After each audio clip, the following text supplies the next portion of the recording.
Well, it's an airline passenger's worst fear. You're reading a magazine, listening to music, or taking a nap, when all of a sudden the pilot comes on the intercom and says, and news that shakes you right to your core, there's a problem with the plane.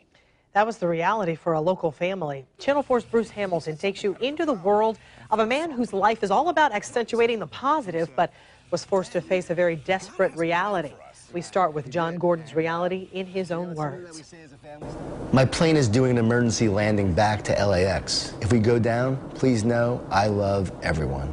It was what local author John Gordon thought would be his last tweet, his last published writing. It came in at 5:35 on a Saturday. The raw emotion, the fear, the love and appreciation for life evident in what he thought would be his final message. This Ponte Vedra Beach resident, writer, motivational speaker, and more importantly, father and husband, feared the worst, but hoped for the best.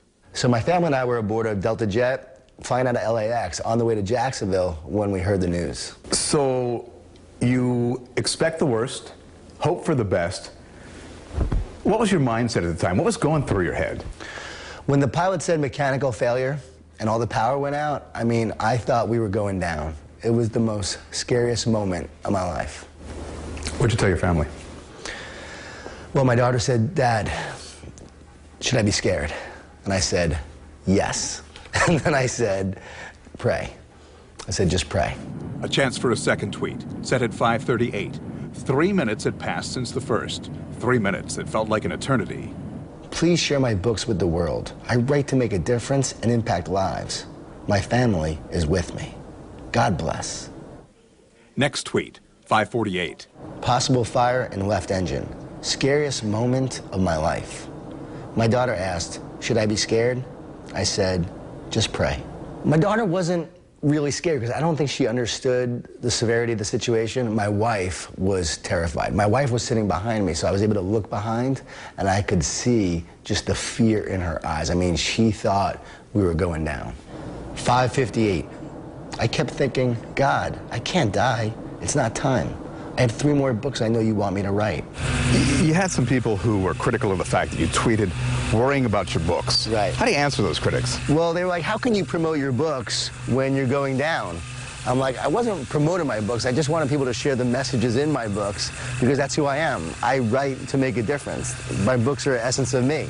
So when I was dying, I wanted my books to live on and hopefully make a difference. 6 p.m., this tweet. My son just said, "It means we have more work to do, Dad. God has a plan for us."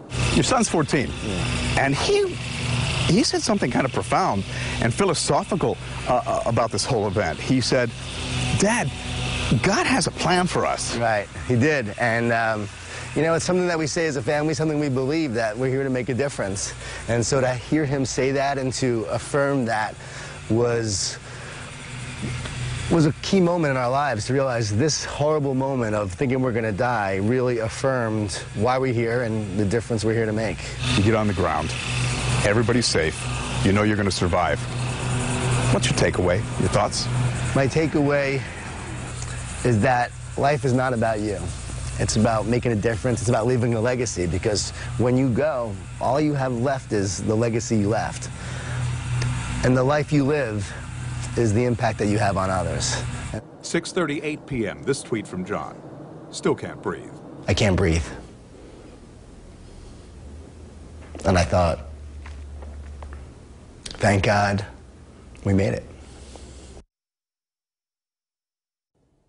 Well, after that ordeal happened in July, John Gordon says he and his family now look at life differently, with an even greater appreciation for what they have.